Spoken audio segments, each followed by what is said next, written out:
What up? Good morning. Happy Friday, everyone. It's Friday, right? Yeah, it's Friday. Happy Friday, everyone. Hope you have a fantastic weekend up ahead.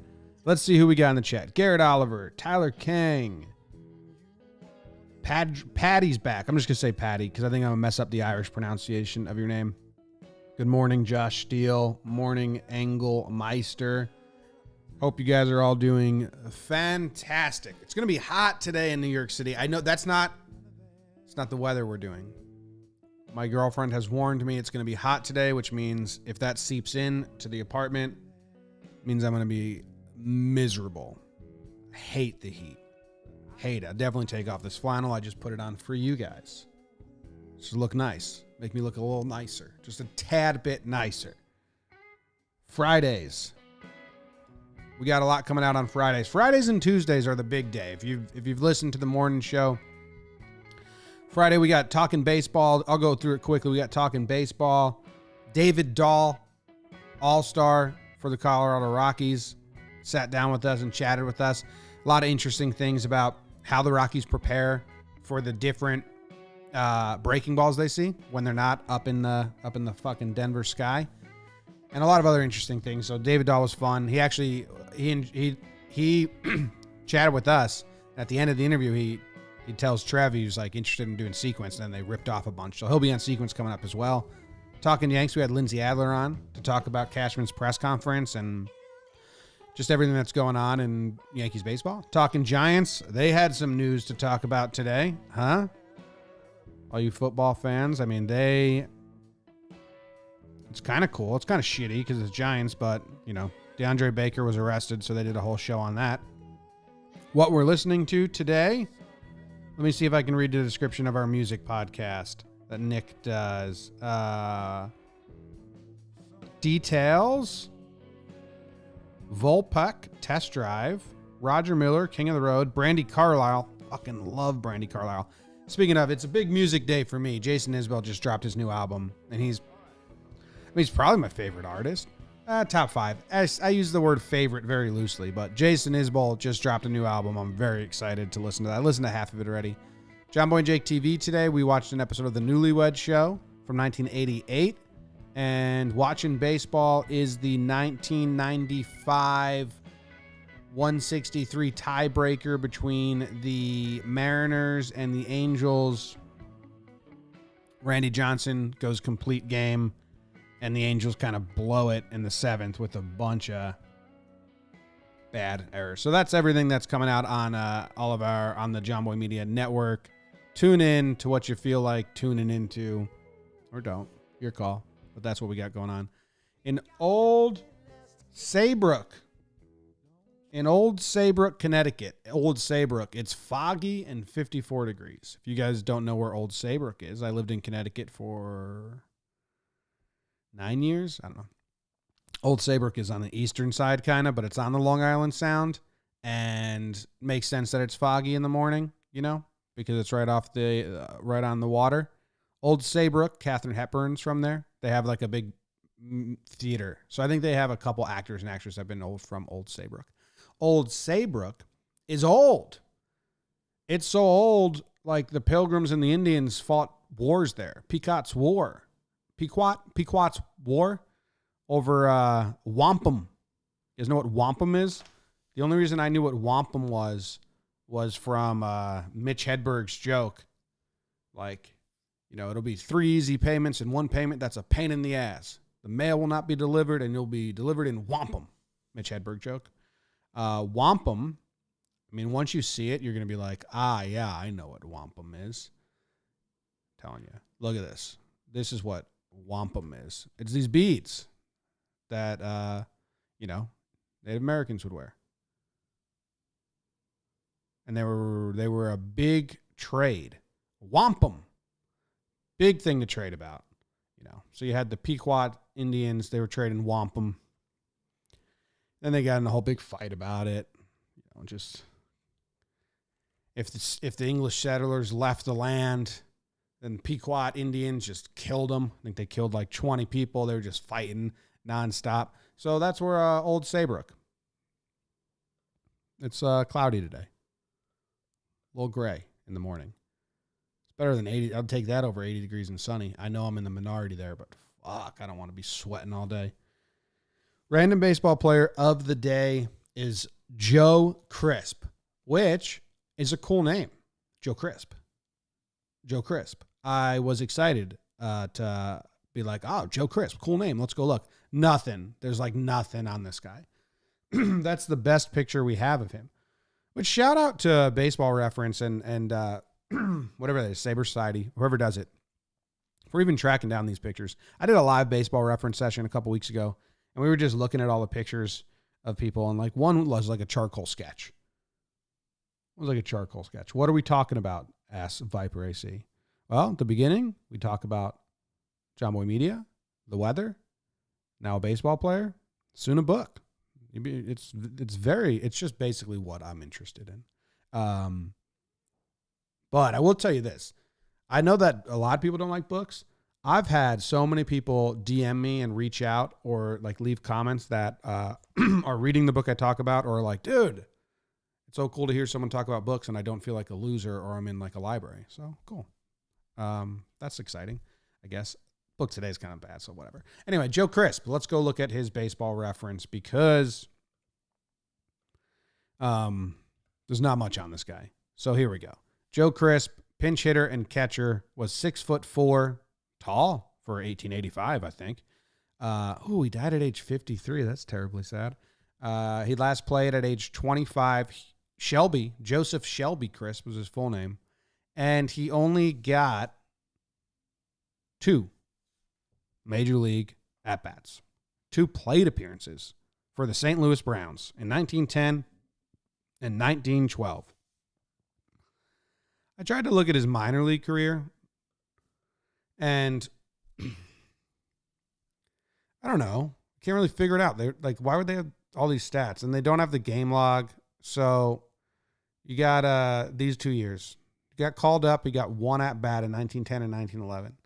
But he played in Double-A, Single-A, all the way until 1915. He had a 10-year sorry, coffee gets stuck in my throat. Professional career. Wow.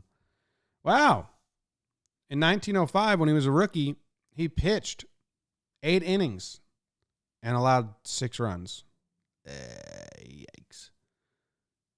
And then he was mostly a catcher, looks like. So let's go look at his debut. Where am I? Game log, 1910, Joe Crisp. What were you up to? So it was September 2nd. I'm guessing that was the tail end of the season back then. Well, now I'm going to find that out. September 2nd. St. Louis Browns, 1910. Schedule and results. Everyone's favorite page on the internet. Let's see when their last game was played. Oh, no. They went all the way through October 9th. Jesus. Doubleheader on October 9th to close out the season. Did they just start much later? Or started April 14th? Guess not. I thought that... Well, it seems like a long time. Holy smokes. Did you guys see all these doubleheaders? Look at this. September 5th, doubleheader. September 6th, doubleheader. September 8th, doubleheader. September 9th, doubleheader. September 10th, doubleheader. September 11th, doubleheader. How many? That's 2, 4, 6, 8, 10, 12 games in 1, 2, 3, 4, 5, 6, 7 days. 12 games in 7 days the St. Louis Browns played in 1910. And this one got played in the snow. September 8th, it was snowing. That's an early snow.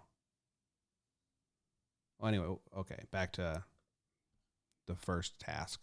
Was seeing what our dude Joe Crisp. Oh, he started the game. Oh, that's bullshit. He started the game and then only got 1 at bat in his debut. That sucks. Let's see what the... Oh, dude, can you guys see all this? I can make it a little bigger if it's easier for you. Last time I did that, and then I watched it back to see if I actually needed to make it bigger, and I didn't. So I don't think I need to now either. But fucking here we are. We got Frank Truesdale, George Stone, Pat Newman, Art Giggs, Roy Hartzell. We're like nickname free so far. Bobby Wallace, Al Schweitzer, Joe Crisp, Bill Cleffer, Jim Stevens, Mark Hall, Dode Chris.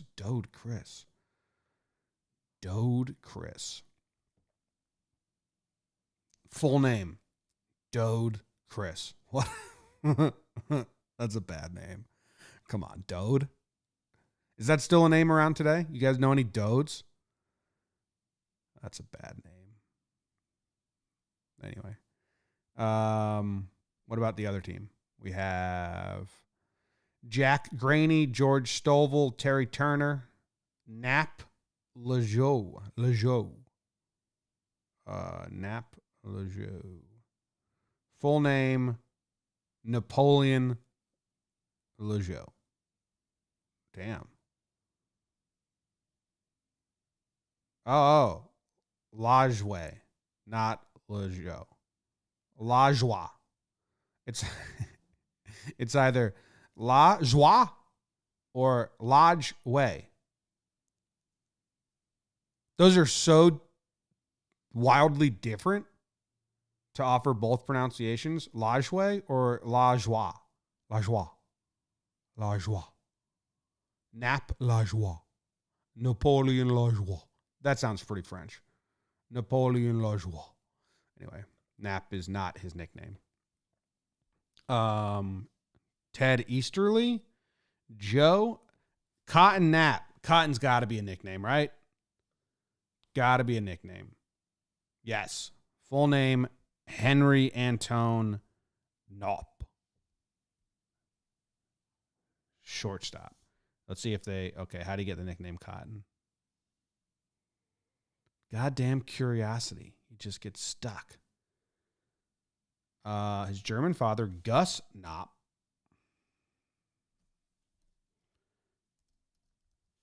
Cotton.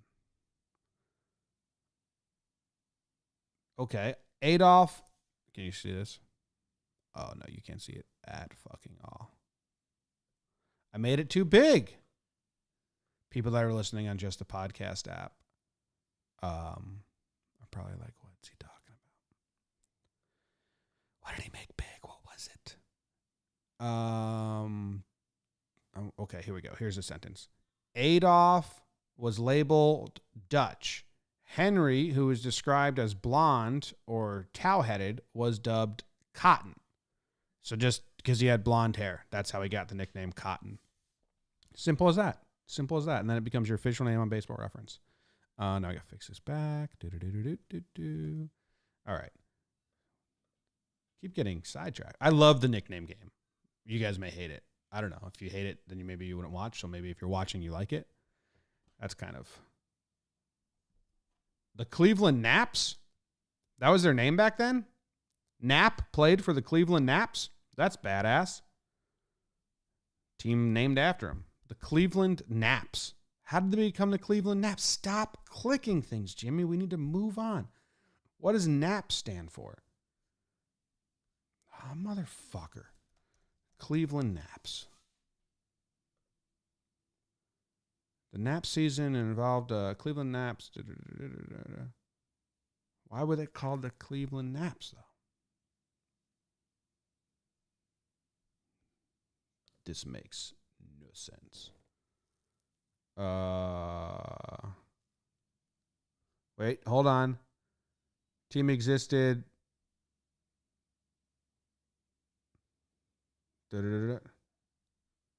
Give me a reason. Cleveland Naps team history. If they don't have why they're called the Naps. Okay, well, we got that Nap Lajoie played for him. He was nicknamed the Frenchman. Was American professional second baseman and player manager. He played in Major League Baseball for the Philadelphia. What are you doing? Did they name the team after this guy? It seems like they fucking named the team after this guy. What an honor. Look at this. Can you guys see this?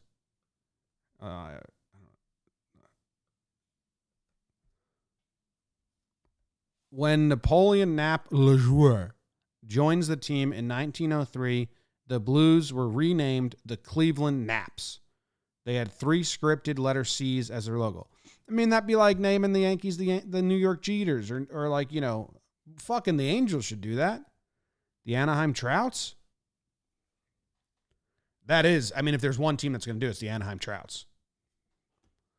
You just name it. You know what? You know what we need to do? And I know we're getting so sidetracked, and I'm very mad at myself. I need to go see if fucking Nap Le Joueur. I mean, he better have had a badass season in 1911 for them to name the team after him. Was it just 1911? Cleveland Naps, 1911. I mean, what was Cleveland called? All right, I'm getting so damn excited. Cleveland baseball team 1910. What were they called in 1910? The Naps? All right, so he comes to Cleveland in 1903. That's when they named him the Naps? When did I already read this? Did they become the Cleveland Naps? 1903. How did they do that? What's going on here? So in 1903, he was 28 years old. I mean, he had a pretty bad fucking ass season in 1901. He led the league in runs scored, hits, doubles, home runs, RBIs, batting average, on base percentage, slugging, OPS, OPS plus, and total bases. I guess that's how you get a team named after yourself.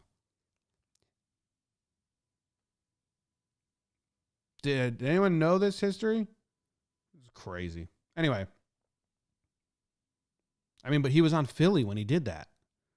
Then he gets traded to Cleveland, and they name the team after him. It's bizarre. Anyway, Joe Crisp, do they have the game log? They don't even have the game log, so Joe Crisp got 1 plate appearance in his debut and didn't get a hit. I mean, Nap Le Joueur just fucking hijacked this show from Joe Crisp. 2 years, a year later, Joe Crisp gets another at-bat in April the next year, and he gets a hit and an RBI. So good for Joe Crisp. And then he never played in the Major League Baseball again. And he pinch hit this game. He didn't start. Do you guys dare me to look at the nicknames from this game? I mean, it's just such a rabbit hole. I don't think I should do this. I'm going to do it, and we're going to try our best not to click on any names. Danny, Jimmy, Jim, Al, Frank. Ooh, not saying that. Bobby, Pat, Bert, Jack. Harry, Freddie, Matty, Patsy, Ping Bodie. I've heard that name before. And I broke my promise immediately. Ping Bodie's real name was Frank Stephen Bodie. Okay. All right. Lee Chanot Collins. That's a fun name. Real name John Francis. How did he get his nickname? Oh, damn it. Chanot.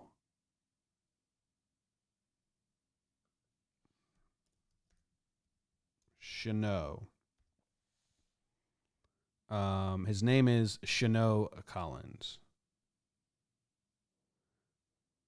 Okay. As for his nickname,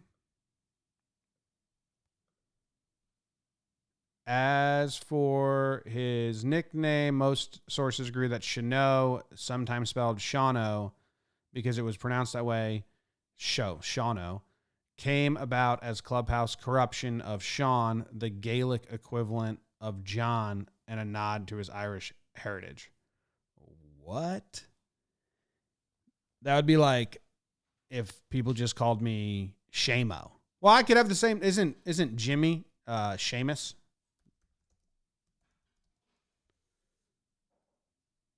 The Irish pronunciation of Jimmy is, or James is Seamus. So people could call me Shamo. I had the same nickname as this guy with an M instead of an N.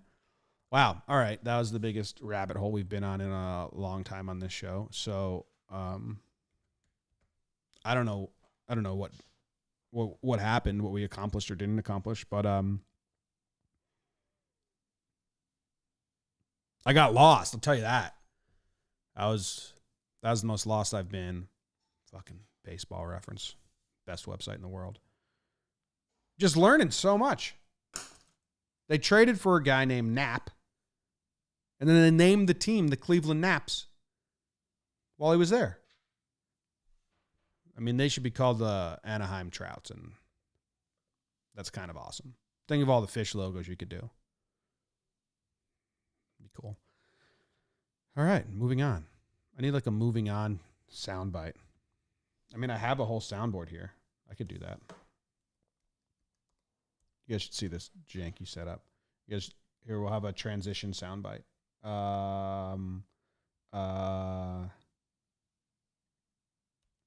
Here. That's all I have to say about that. Now we're moving on. I picked this book up out of my bookshelf because I didn't have anything prepped or prepared. I didn't look at anything today, so I just literally grabbed a random one. Stephen King book, The Girl Who Loved Tom Gordon, baseball. So that's kind of cool. I didn't plan on that. I read this book when I was in middle school. I read a lot of Stephen King when I was in middle school. I read like Misery. I read the Long Walk. I read this. I read I can't remember, Finders Keepers or some stuff. I don't really like sci-fi though. So Stephen King, I did like it for a while. Like Misery isn't sci-fi, so I always search for like non-sci-fi. Long Walk is more like dystopian future, not sci-fi. I remember this book scaring the shit out of me when I was like, I don't know, 13, reading it. Just so scared. I doubt I clipped anything. But it's about a girl who's walking in the woods with her brother and mom. She gets lost in the woods. She's listening to the radio. She's a big Tom Gordon fan, Flash Gordon. That's her favorite pitcher, which I always found weird because it's like an old reliever. That was her favorite pitcher, and she starts like daydreaming that he's lost with her. I think they meet up with like all the worst imaginable things that you would like come into in the woods. I forget, but I just remember it scared the hell out of me when I was a little kid, and I read it. But I stopped reading Stephen King when I moved on to more of the roman type books, or because we talked about that a couple days ago. Because I like, and I still don't really like reading Stephen King. I like authors who get to the point and I don't like descriptions and world building. I don't really like sci-fi because you got to build a world. The books are always so damn long, so descriptive, and I'm more like when it's like, you know that description is going to come back and mean something. But Stephen King's, like, I like when they turn Stephen King's books into movies or shows. I loved The Outsider on HBO. I loved the JFK with James Franco, 11/22/63. I love that series. But I don't really like Stephen King books that much anymore. But I would I like his stories.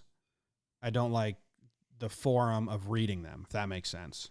Because it's just too many details and too long. I had a long rule for all of college. If a book didn't fit in my back pocket of my jeans or pants, I didn't read it. Because I just wanted to be mobile and be able to carry it. Like, I hate hardcover. And very cool now in the position I'm in the baseball world and stuff. And that, like, if there's a new baseball book, it gets sent to me because people want me to review it and they want us to have the author come on. And that's awesome. Like Jared Diamond's book, The Swing Kings. I'm in the middle of reading that. I really like it. Keith Law sent me his book. I don't know if I'll read that because Keith Law's kind of a boner. But I don't like hardcover books. But now all I have is hardcover books. And it's kind of like this catch-22. Like, cool, I got a book. I can read it before other people can, and I can review it. Damn it. If I want to bring it to the park or take it on a walk with me or on the bus, it's like I got to put it in a backpack. And I got to take it out. I like breaking the fuck out of spines. I like my books coming out looking used after I read them. But anyway, I don't know. Again, I think I just went down a tangent because I don't really have much. We'll read a random line out of this book, okay? And then her eyes went to the stump, and her thoughts abruptly ceased. The first to come back was, I'm not seeing what I think I'm seeing. It's another make-believe, another hallucination. She closed her eyes and counted to 20. When she opened them, the black butterflies were gone, but the rest was the same. The stump wasn't a stump, it was a post. On top, screwed into the gray and spongy old wood, was a rusty red ring bolt. She's 9 years old, so that's why she's saying like make-believe and shit. All right. What's going on in the chat? It's Friday. We don't have JJR today. Maybe I'll look at the chat for a couple seconds and see what you guys are all about. Awful last episode of The Outsider. I remember enjoying the last episode, but I don't remember what happened really. Sorry if this was already asked, but do you know what Cashman said about you yesterday? No. I didn't ask Lindsay that. She came on. I'm gonna guess someone just, because he was doing like a charity event and it wasn't just B reporter. So I'm gonna guess someone asked him about the Astros, and then he mentioned that he appreciated the work I did, or finding clips and making it more prominent. He said that before. He thanked me at winter meetings for doing it. So I'm gonna guess it was like that. Let's see. Flash used to rock his hat super low. Oh, dude, Flash Gordon. I mean, that's something fun we can look up real quick. Tom Gordon, I mean, he got the Joe Torre treatment when he was on the Yankees, and I think Torre just blew out his arm. Here, I'll go back to this clip or this layout. This is Flash Gordon's career. Let me make it better for you guys. All right. This is Flash Gordon's career. So he's in Boston for 96, 97, 98, 99. Didn't play in 2000. But look at the games used. 30, 40, 40, 48, 20, 31, 34, 73. Probably when he became a prominent reliever. And then Chicago, 47, 34 in 02, 66. He comes to the Yankees. Torre uses him 80 times. And then the next year used him 79 times. Joe Torre just killed, like Scott Proctor, Flash Gordon. He just killed these guys.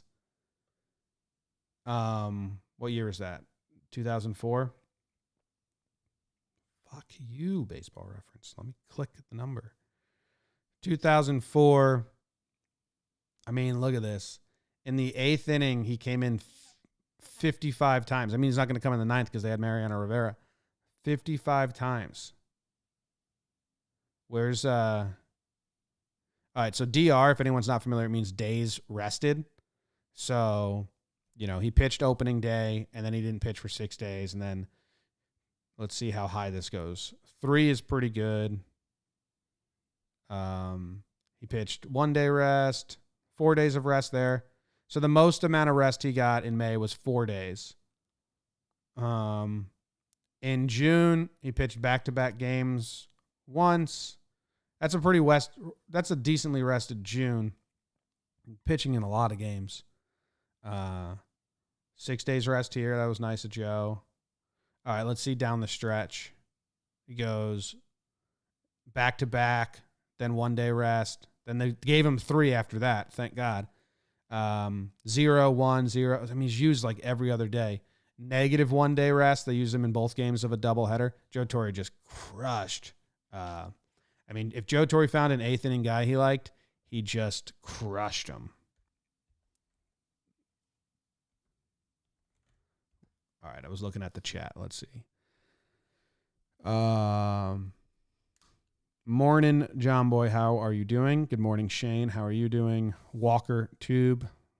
Fun name. How are you doing? Let me check Periscope.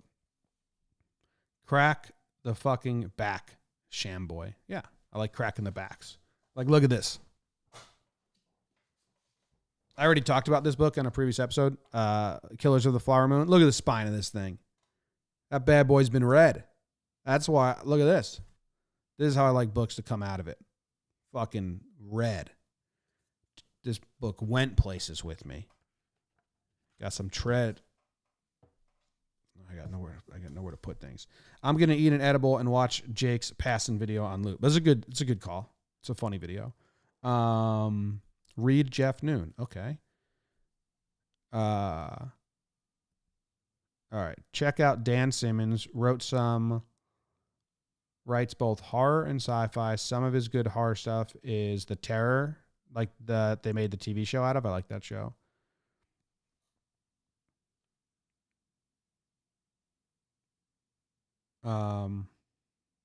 Dr. Seuss, Green Eggs and Hams is a good read. It is. My sister loves Dr. Seuss. She's a children's teacher, so that's why. All right. Enjoy your weekend. I'll be back on Monday. Ooh. It's a summery song, but it's 80 degrees here. Not in Old Saybrook, though. I'm out. I'll see you guys Monday. Have a good weekend.